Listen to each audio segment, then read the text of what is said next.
transmigrated as a disabled protagonist. How should I continue the script? Chapter 26, Restoring Appearance. When Tezuka Osamu saw Rokudo Mukuro once again, it was because he had taken the initiative to seek him out. At that moment, Rokudo Mukuro was well rested, his mental strength fully restored, and he was preparing to face Nakahara. It could be said that Tezuka Osamu's arrival was completely meaningless, as the other party had no intention of relying on an outsider for assistance. I have a grudge with the Sheep King. Tezuka Osamu raised both hands, standing under the murderous gazes of Jishima Ken and Kakimoto Chikusa. Capture him.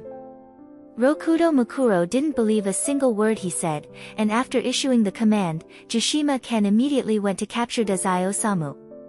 But from the direction of the door came a groan, and the guard hidden behind the wall was instantly defeated.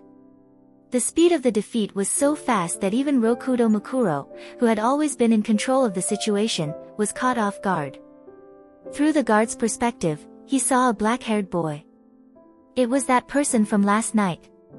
The black-haired boy couldn't see, couldn't hear, and couldn't speak, yet in an instant, he took down one of Italy's top assassins. The usual steel serpent ball launched by the guard had no effect at all. Tezuka Osamu maintained this weak posture and spoke innocently, "Can we talk now?" He didn't look at Yakimaru, who had chased after him, leaving his back exposed to the other. The younger youth compared to Rokudo Mukuro, presented his terms. "I only want a chance to heal missing body parts. In exchange, I will help you deal with Nakahara, provide you with intel you don't know, and increase your chances of success. Don't underestimate that little dwarf's innocence, his strength is great, and he has trump cards you don't know about. This should be, not too difficult for you, right, illusionist-san?" Each word hit a reasonable key point, as if tailor-made for Rokudo Mukuro, completely different from the performance of yesterday.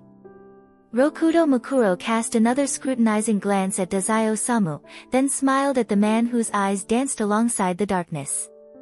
Japan indeed has such naturally born madmen. Is he the one you intend to heal? Rokudo Mukuro gently stroked his eye of 6 paths of reincarnation, his tone calm, though his heart stirred upon seeing Yakimaru. This demon boy seems more like a demon itself, so broken beyond anyone he had ever encountered. Even discarded experimental subjects weren't as exaggerated as this. It's more fitting to say, this broken person had long since died, cast aside like trash, overflowing with resentment and despair. Tezuka Osamu chuckled lightly, who else could it be but him? Rokudo Mukuro pondered. Nakahara's dream hadn't been found, so it was truly unclear what the other's real situation was. How far can you go? Him. Tezuka Osamu, without revealing his ability, calmly said, "Yakimaru is the only one so far who has faced Nakahara several times head-on, injured him, but was not killed by Nakahara." Rokudo Mukuro raised an eyebrow. "Can you command him?" Tezuka Osamu, for who knows how many times, replied, "He's my puppet, and only listens to me."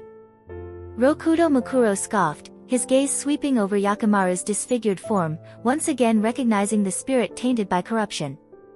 He once again recalled seeing the evil in human nature within the dream.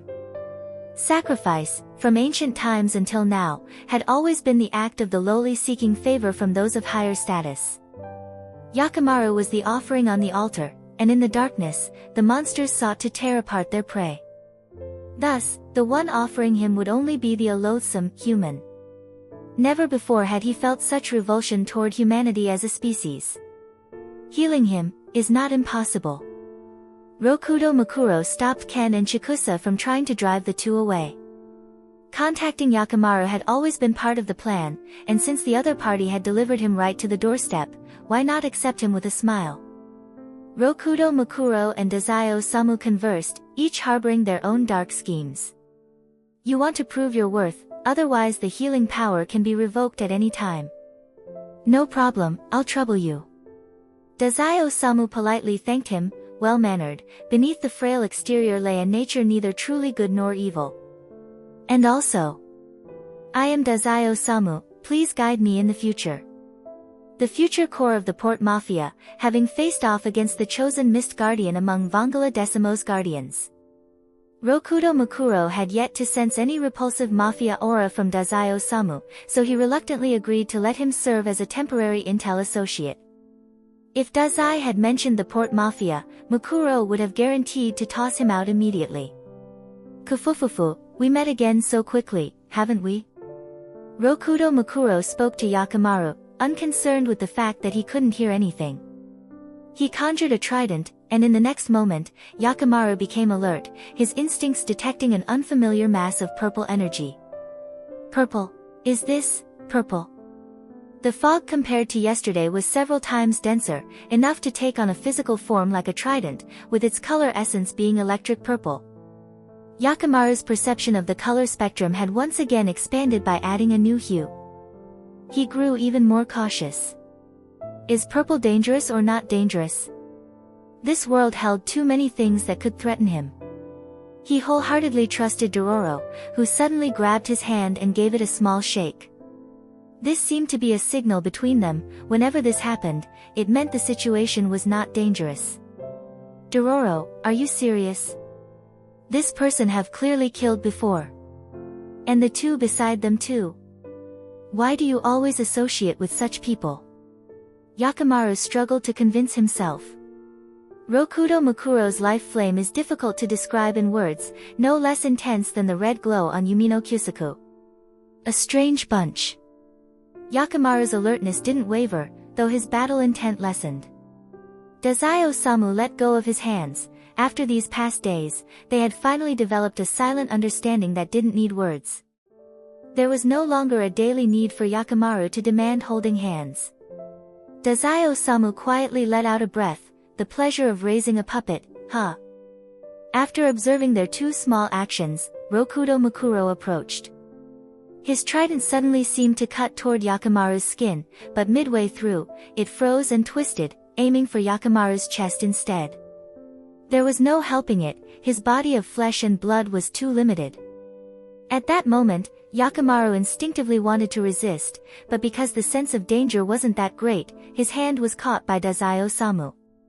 Dazai Osamu quickly let go after a brief grip, creating an opening for Rokudo Mukuro's attack. Yakimaru, don't be afraid. If anything goes wrong, I'll use no longer human to erase it. Because of this trust, Yakimaru was wounded in the body by someone other than the demon god for the first time. A faint red stain appeared on the bandages wrapped around his chest. Possible. Rokudo Mukuro silently focused all his mental energy, unwilling to fail, knowing this task was extraordinarily difficult.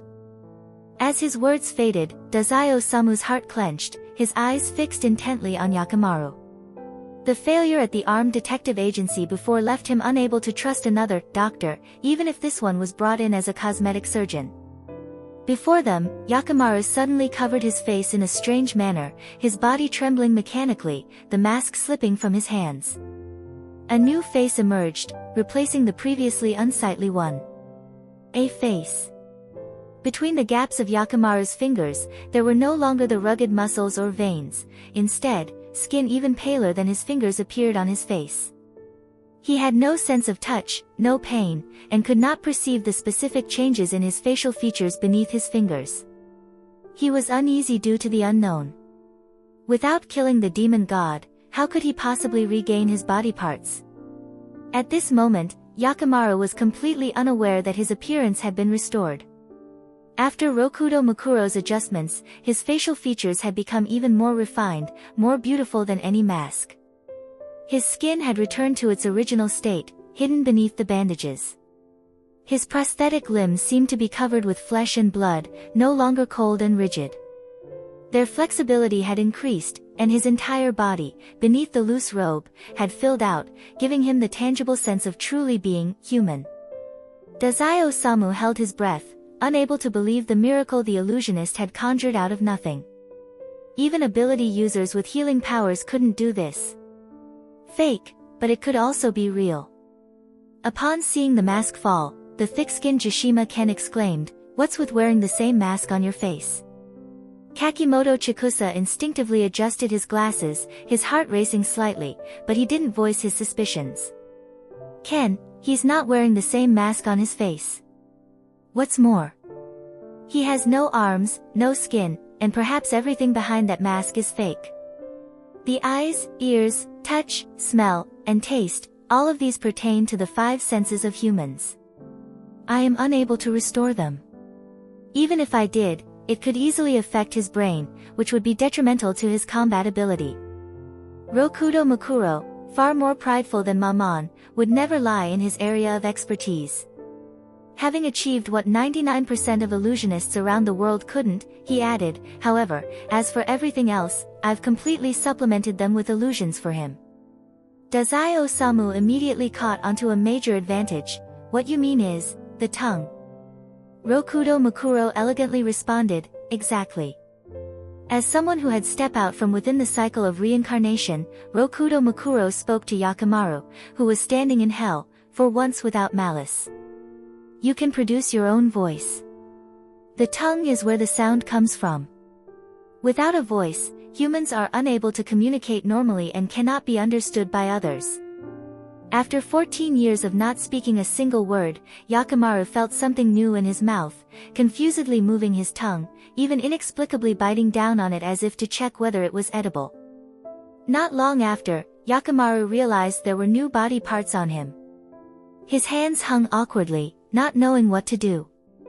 His brilliance was stolen by the demon god, and the once radiant face of a young boy could no longer shine before the world.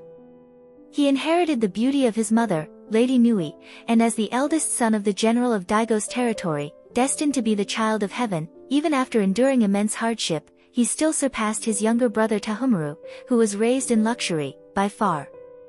With black hair, Yakimaru's features were intact, but his pupils were lifeless. His posture, slightly unnatural, straightened with resolve. Those eyes, which could once gaze upon the sunlight, were now clear and deep as a pool, and though they could no longer see, they could still evoke sympathy and acceptance from ordinary people. He was, and always had been, worthy of the best. Yakimaru, the most broken yet powerful protagonist in the world of Dororo. Yakimaru. Dazai Osamu spoke eagerly, fully believing that Yakimaru's heart could hear him. Wonderful. He had finally given Yakimaru a body part for communication. With Yakimaru's level of intelligence, he would certainly be able to learn how to speak. Yakimaru, unsure of how to make a sound, touched his mouth, then felt his throat. A miraculous vibration resonated in his mind, and his brain, in a state of chaos, broke through the countless built-up cries in his heart. Do, ro, ro. In fluent Chinese, without needing to differentiate from the Japanese pronunciation, the words slipped out. Dazai Osamu's face stiffened. Dororo. What does that mean? Filthy? Yakimaru, did you expose something? Not good. Did Dororo ever mention their name? Seems like they didn't. This is outrageous. After knowing each other for so long, holding hands, even sleeping together, and Dororo still hasn't told me their name. One didn't ask, the other didn't say. At that moment, Yakimaru's storyline took a sudden detour in his mind. Chapter 26 End.